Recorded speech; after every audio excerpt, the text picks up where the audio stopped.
والصلاة والسلام على سید الانبیاء والمرسلین اما بعد فاعوذ باللہ من الشیطان الرجیم بسم اللہ الرحمن الرحیم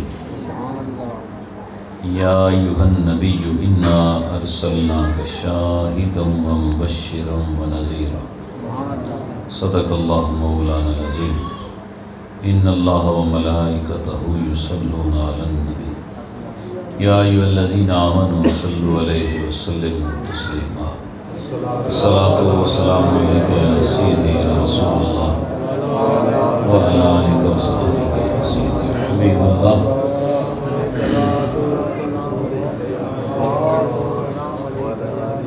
حمد و صلات کے بعد واجب الاحترام بزرگوں، دوستوں، بھائیوں، عزیز ساتھیوں، محترم جناب خادم زمان بٹ صاحب جن کی رہائش گاہ پر اس وقت ہم سب اس محفل پاک کے اندر شریک ہیں، اللہ اس محفل کے فیوز و برکات سے اہل خانہ کو مالا مال فرمائے، ان کے رزق میں اللہ ان کی اولاد میں جان میں برکتیں عطا فرمائے۔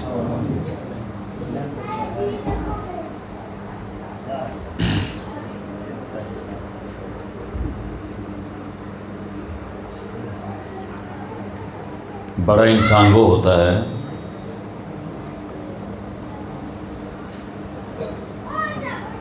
جس کا ایمان مضبوط ہوتا ہے، سبحان اللہ۔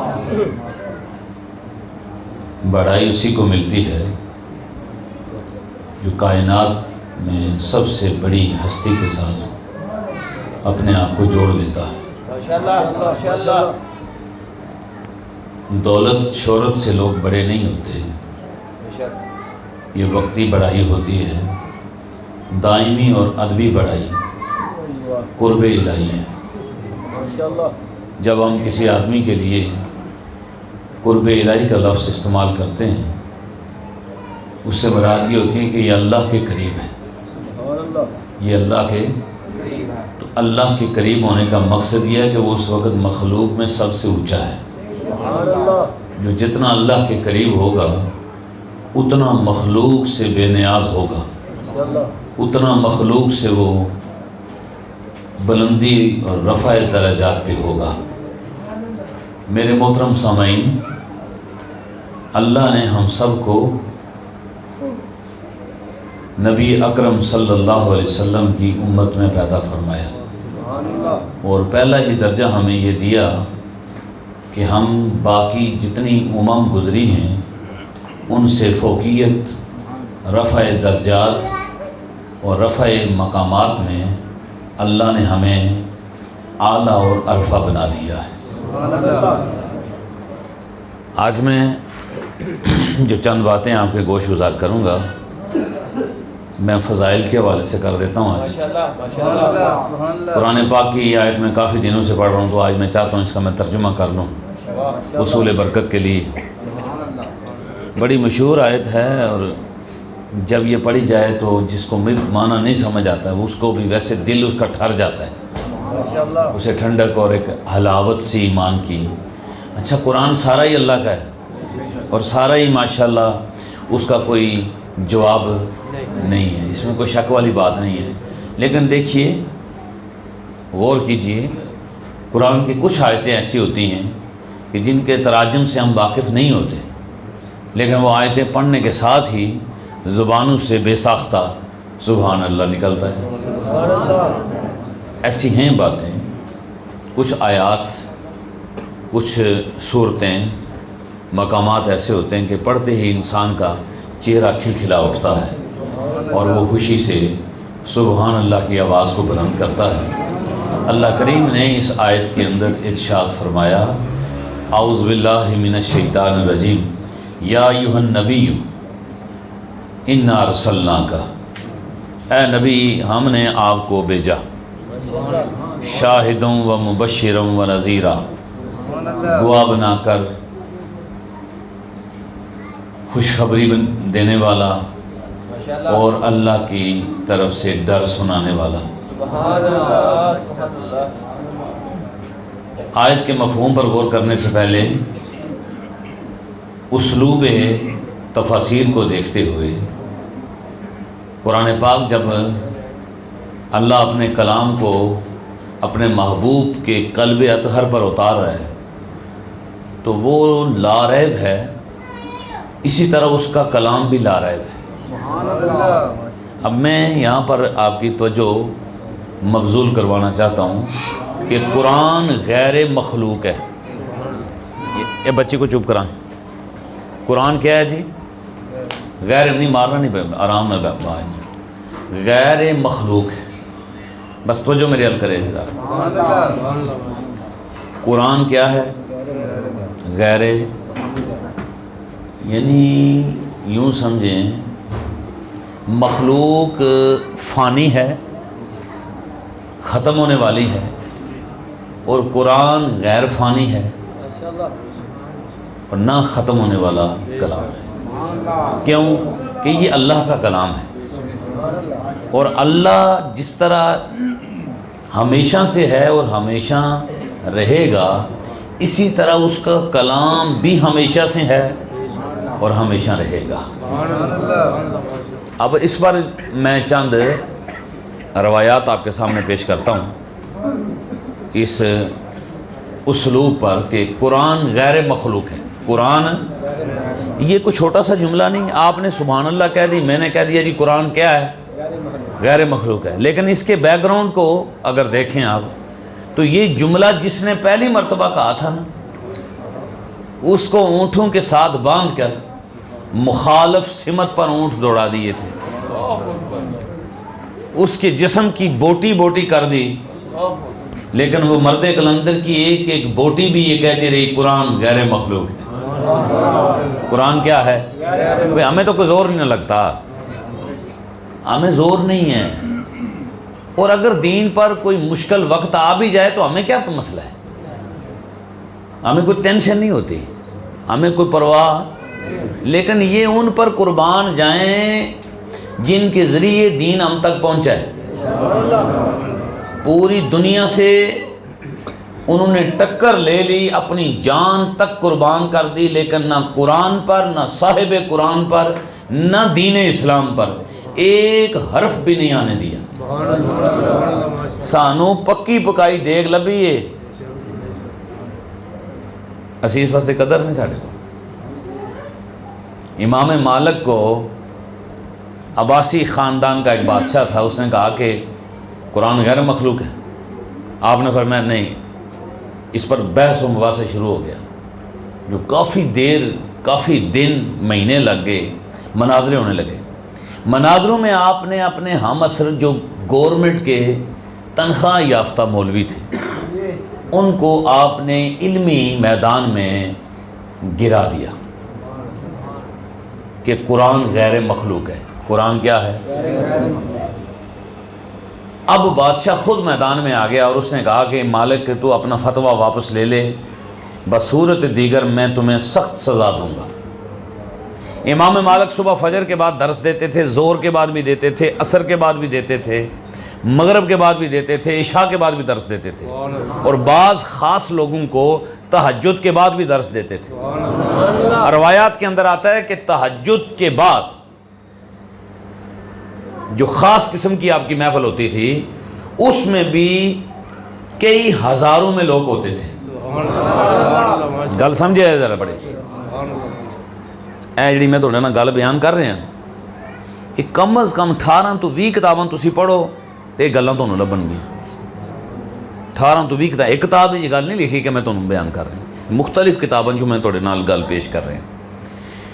تو جو تہجد کے ٹائم آپ کے خواص ہوتے تھے نا، خاص لوگ، بھئی تہجد کے ٹائم تو سارے نہیں نہ اٹھ جاتے، صبح کے لیے اور مشکل ہوتا ہے، تہجد کا اور زیادہ مشکل ہوتا ہے، ظہر عصر کے ٹائم آسانیاں ہوتی ہیں، لیکن خواص کا جو مجمع صبح تہجد کے وقت ہوتا وہ بھی ہزاروں میں ہوتا۔ آپ درس حدیث دیتے تھے، اور اسی اسنا کے اندر یہ حکومت کے ساتھ آپ کا پیٹ اور یہ معاملات بگڑ گئے، اور آپ نے اپنا فتویٰ دے دیا کہ جو آدمی قرآن کو مخلوق کہے گا وہ دائرہ اسلام سے خارج ہے، قرآن غیر مخلوق ہے۔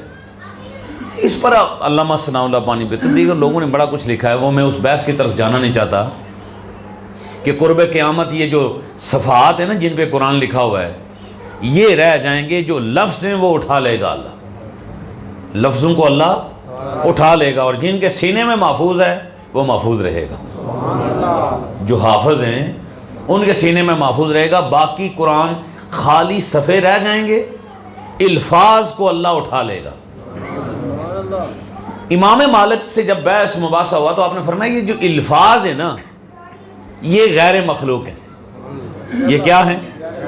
آپ نے 20 دلائل اس پر دیے، لیکن آپ کو پتہ ہوتا ہے ضدی جو لوگ ہوتے ہیں، حکومت ہوتی ہے جن کے پاس، وہ بات ماننے کے لیے تیار نہ ہوئے تو آپ کو بڑی کڑی سزائیں دینے لگے۔ میں عرض کر رہا تھا کہ فجر کے بعد، ظہر کے بعد، عصر کے بعد، تہجد کے بعد آپ کا جو مجمع ہوتا تھا لوگوں کو درس حدیث، اچانک امام مالک نے ظہر کے بعد کا درس چھوڑ دیا۔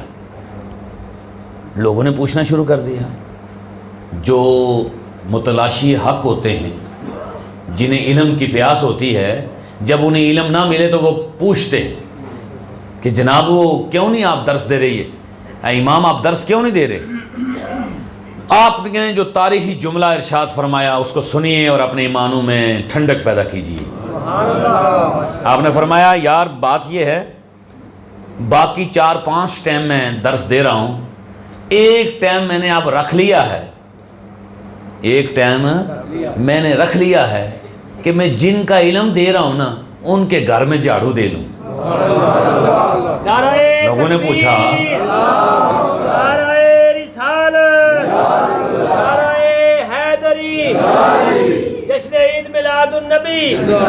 میں ان کے گھر میں ان کی چاکری کروں، خدمت کروں، تو شاگرد عوامت الناس جی حیران ہو گئے، حضور کس کی آپ چاکری کرنا چاہتے ہیں، کس کی؟ آپ نے فرمایا میں امام جعفر صادق کی علیہ السلام کی خدمت کرنا چاہتا ہوں۔ امام جعفر صادق کا آپ نے نام سنا ہے، چھٹے امام ہیں یہ، اور یہ غالباً 2 دن گزرے ہیں آپ کی وفات ربیع الاول کے اندر ہوئی ہے، 2 دن گزرے ہیں ابھی۔ امام جعفر صادق کی گھر کی نوکری کروں، لوگ بڑے حیران ہو گئے، بھائی ہمارا اتنا پائے کا محدث ہے، اتنا بڑا عالم دین ہے، اور اس کو کیا ضرورت پڑی؟ اب اگلا جو جملہ سنیے، آپ نے فرمایا لوگوں مجھ سے تم کالا اور قیلا سنتے رہے، کالا رسول اللہ صلی اللہ علیہ وسلم، کال اللہ تبارک، کالا کالا تم مجھ سے سنتے رہے، لیکن تمہیں یہ پتہ نہیں کہ میں انسانوں کو سناتا ہوں۔ امام جعفر صادق وہ ہیں کہ جن کا کلام صرف انسان ہی نہیں سنتے، ان کا کلام جانور بھی سنتے ہیں، پرند اور چرند بھی سنتے ہیں۔ اب اگلی جو مثال آپ نے دی ہے وہ آپ سنیے۔ آپ فرماتے ہیں کہ امام جعفر صادق سے میں نے پوچھا ایک دن، اور امام جعفر صادق نے، سوال میرا ذرا چھوٹا تھا اور ادھورا سوال تھا، امام جعفر صادق نے سوال کو بھی بڑھا دیا اور اس کے جواب کو بھی بڑھا دیا۔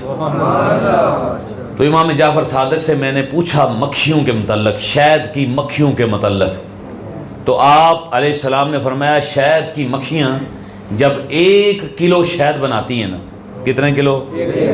1 کلو شہد بنانے پر 70,000 مکھیاں متعین ہوتی، اور وہ 80,000 پودوں کا رس چوستی ہیں، اور اس دوران فرماتے ہیں 1,20,000 وہ چکر لگاتی، تب جا کر 1 کلو شہد، گلتی سمجھ لگی جی،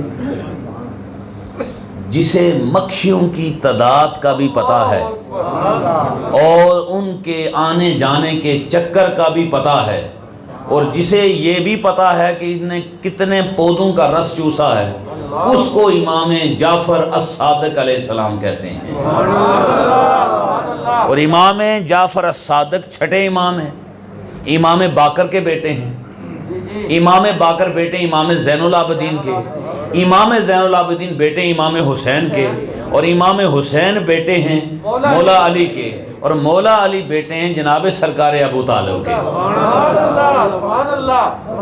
اب دیکھیے کہ یہ پوتے کی جو علمی قابلیت ہے، شہد کی مکھیوں کا گنتی کرنا اور ان کے چکر کا اندازہ لگانا اور پودوں کی گنتی کو متعین کرنا یہ کسی کے بس کی بات نہیں ہے، جو امام جعفر صادق فرماتے ہیں۔ لیکن اس سے بھی حیران کن بات، امام مالک فرماتے ہیں میں نے عرض کیا تھوڑے تھوڑے بھائی دوستو اگے ہو تھوڑے تھوڑے پیچھے ویکھن تو بغیر ہی کوئی شے نہیں پیچھوں بجن لگی، تھوڑے اگے پیچھے ویکھن تو بغیر ہی اگے ہو، بڑی مہربانی تھوڑی ادھر بھی اگے ہو،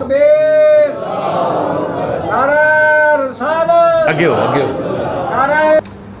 امام مالک حیران ہوئے، میرا موضوع پتہ ہے میں کی آنا چاہتا بس جو بھی آنا چاہنا تو سبحان اللہ آخری میں جانا میرا موضوع جانا تو انہوں کی بس تسی آخر سبحان اللہ، لیکن میں اپنی گل دے نال جا رہے ہیں، اپنی گل میں پوری کر لوں گا جنہی میں کرنے ہیں۔ امام مالک حیران ہوئے، حضور مکھیوں کی تعداد کا پتہ آپ کو، ان کے چکر کا آپ کو پتہ، اور وہ کتنے پھلوں کا رس چوستی ہیں اس کا بھی آپ کو پتہ ہے۔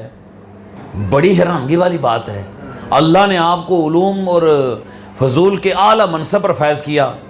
اب امام جعفر صادق نے ایک حدیث پاک حضرت امام مالک سے بیان فرمائی، ان ذرا سنیا جی حدیث پاک۔ امام جعفر صادق فرماتے ہیں کہ نبی پاک صلی اللہ علیہ وسلم نے مدینہ شریف سے کچھ دور فاصلے پر ایک یہودیوں کا قبیلہ رہتا تھا، جو قبیلہ رہتا بڑے ڈاڈے تے تگڑے جنگجو تے معاشی لحاظ سے بڑے سٹرانگ، چھوٹی جی بستی ہے، کوئی تقریباً 1000 کے قریب گھر ہیں، اور وہ معاشی لحاظ سے اتنے مضبوط ہیں، ان کا کاروبار بڑا زبردست چل رہا ہے، لیکن وہ نہ زکوٰۃ دیتے ہیں نہ ٹیکس دیتے ہیں۔ نبی پاک علیہ السلام نے کچھ صحابہ ان کی طرف بھیجے کہ یار تم کلمہ پڑھ لو، اگر کلمہ پڑھو گے تو پھر زکوٰۃ دینی ہے، اور اگر تم نے کلمہ نہیں پڑھنا ہے تو پھر جزیہ دو، ٹیکس دے کر مسلمان سٹیٹ کے اندر رہو۔ تو انہوں نے کہا نہ ہم کلمہ پڑھیں گے نہ ہم ٹیکس دیں گے، اور نہ ہم آپ سے کچھ مانگتے ہیں، اللہ نے سب کچھ ہمیں دیا ہوا ہے، کاروبار ان کا بڑا وسیع ہے۔ انہوں نے صحابہ کرام کو یہ کہہ کے واپس کر دیا۔ حضور نے ایک اور آدمی کو بھیجا، یہی جواب دے کے واپس بھیج دیا۔ اب تیسری مرتبہ نبی پاک صلی اللہ علیہ وسلم نے حضرت علی کو بھیجا۔ جب حضرت علی اس وادی میں داخل ہوئے تو جا کے جائزہ لیا، وادی کے باہر کھڑے ہو کر پوچھا یار ان کا کاروبار کیا ہے؟ ان کا انہوں نے آخیا شہد دا کام کر دیں۔ کدا کام کر دیں؟ شہد کا کام کرتے ہیں، اور امپورٹ ایکسپورٹ ہوتا ہے جی، شہد بڑے دور تک ان کا جاتا ہے، بڑا خالص شہد ہوتا ہے ان کا۔ اچھا جی، مولا علی نے آواز دی، بستی والوں کو بلایا، کہا بھئی اپنے اپنے قبیلے کے سردار میرے پاس آؤ شام کو۔ ایک جگہ پر آپ نے اپنے خیمہ نصب کیا، بستی کے سردار ہیں، ان کو کہا بھی بات یہ ہے کہ میں نبی پاک صلی اللہ علیہ وسلم کا وصی ہوں، حضور کا بھائی ہوں، حضور کا خادم ہوں، حضور کا صحابی ہوں، میرا نام علی ابن ابی طالب ہے، پہلے بھی آپ کی طرف قاصد آئے، آپ نے کوئی ہماری بات کی طرف دھیان نہیں کیا، اب میں تمہیں یہ کہہ رہا ہوں کہ جزیہ دو، ٹیکس دو، اگر نہیں دیتے تو کلمہ پڑھ کر مسلمان ہو جاؤ۔ جب اسلام کی دعوت بھی پیش کی اور یہ کہا، انہوں نے کہا بھئی ہم نے پہلے 2 آدمی 2 الچی آپ کے قاصد واپس کر دیے ہیں، اور آپ کو بھی ہمارا یہی جواب ہے کہ نہ ہم کلمہ پڑھیں گے اور نہ ہی ہم ٹیکس دیں گے۔ مولا علی نے فرمایا بات سنو میری، اگر تم یہ کرو گے نا، ان ذرا جواب سنے مولا علی نے، تے پھر جڑا تھوڑا کام ہے نا کاروبار، میں شہد کی مکھیوں کو پھر منع کر دوں گا۔ وہ سرداراں آنکھیں لایا بھائی، شہد دیا مکھیوں تسی کیوں منع کر سکتے؟ شہد کی مکھیوں کو منع کر سکتا ہے؟ آپ نے فرمایا بھائی میری بات مان لو، بصورت دیگر میں یہ کام کروں گا۔ انہوں نے بات نہ مانی، مولا علی شیر خدا کھڑے ہوئے بستی کے کنارے پر ایک زوردار آواز لگائی، مکھیوں اس بستی سے باہر نکل جاؤ۔ بس یہ کہہ کے اپنے خیمے میں آئے۔ میکسیمم کچھ ٹائم گزرا، گھنٹہ 2 گھنٹہ گزرے، تو آپ کو پتہ ہے شہد کی مکھی چھتوں کے اندر اپنے اپنے گھر کے اندر ہوتی ہے، یہ نکلنا شروع ہوئی۔ اس تیزی سے نکل رہی ہے. امام مالک فرماتے ہیں، امام جعفر صادق فرماتے ہیں کہ جب حضرت علی کی آواز مکھیوں کے کانوں تک پہنچی تو انہوں نے اپنے نومولود بچوں کو پنجوں میں پکڑ لیا. گل سمجھ لگی؟ اور اس بستی سے نکلنا شروع ہو گئی، اور تھوڑی ہی دیر گزری کہ پوری بستی شہد کی مکھیوں سے ویراں ہو گئی. لوگ سوچنے لگے ہوا کیا ہے، مکھیوں کو کیا ہو گیا؟ ادھر ادھر دوڑنے لگے، کوئی کام نہیں بن رہا تھا. سرداروں نے آواز دے کے کہی یار یہ بندہ ہے باہر ہے، وہ بھیجا حضور نہیں ہے، لیکن اس نے مجھے یہ کہا تھا کہ اگر آپ ہمارے ساتھ تعاون نہیں کریں گے تو مکھیوں کو میں کہہ دوں گا وہ تمہارے ساتھ تعاون نہیں کریں گی. یہ لگتا ہے اسی کا کام ہے. شام دا ٹائم ہوئے تو سارے آ کے جناب امام حضرت مولا علی شیر خدا دے خیمے دے سامنے زانو تلمز بچھا لینے تے گوڈے ٹیک لینے. انہیں آکھے یا علی سانو معافی دے ہے، سانو معافی دے، ٹیکس بھی دیاں گے، جڑا کلمہ پڑھنا چاہتا ہے وہ بھی پڑھ لے. مولا کائنات شیر خدا کرم اللہ وجہ الکریم نے فرمایا ٹھیک ہے اگر تم جزیہ دین پہ راضی ہو. ہوں تسی آکھو گے یار مسلمان سن تے انہاں کولوں کیوں جزیہ منگدے نے، کی کردے نے؟ یہ بڑی لمبی گل ہے، سانو نہیں سمجھ آ سکتی. اس واسطے کہ اسی اکھ کھولیے غلامی چ، سانو یہ گل سمجھ یہ اگر گل سمجھ نہیں جائے نا تو قرآن پاک پڑھنا پہنتا ہے. قرآن پاک کہتا ہے جنی بھی زمین ہے ساری مسلمانہ دی ہے. ایک ہی زمین ہے مومنین دی ہے، ایدے اوتے کافر نو رہن دا حق، اور اگر رہ رہا ہے مسلمان نو پیسے دوے. گل سمجھ آئے جے کہ نہیں؟ لیکن ایدہ الٹ کیوں کہ دنیا ہی چل رہا ہے نا. مسلمان تو انہوں پتہ ہے اس وقت ٹیکس دے کے گزارا کر رہے ہیں، بلکہ ٹیکس نہیں دینے، مسلمان جگہ دے رہے ہیں. مسلمان اس وقت یہودیوں کو، عیسائیوں کو، کافروں کو جگہ دیتے ہیں اور منتازی کرتے ہیں، ان کے پاؤں چاٹتے ہیں اور پھر گزارا کر رہے ہیں. مسلمان پوری دنیا کے ایسا ہی ہے. حالانکہ اللہ نے مسلمانوں سے ناانصافی چوتھا حصہ تیل دا مسلمانوں نو دیتا ہے. جدوں بندے نو عرش ہے اللہ دے، وہ گروی رکھ کے پھر آکھے میرے کو کچھ نہیں، تو پھر اللہ آندہ نہیں ہوتا جا پھر. اب یہ ساری دنیا زمین جو ہے اللہ نے فرمایا یہ کس کے لیے ہے؟ مسلمانوں کے لیے. اور غیر مسلم اگر اس پہ رہے گا تو جزیہ ٹیکس دے کے رہے گا. مولا علی شیر خدا کرم اللہ وجہ الکریم کی بارگاہ میں جب وہ آئے تو انہوں نے آ کے کہا کہ یا علی ہم ٹیکس دینے کے لیے راضی ہیں، آپ مہربانی فرمائیں نہ اے نہ مکھیاں دوبارہ واپس بھیجیا جائے. جنہ دے تابع مکھیاں انہوں نے آندے نے مولا علی جنہوں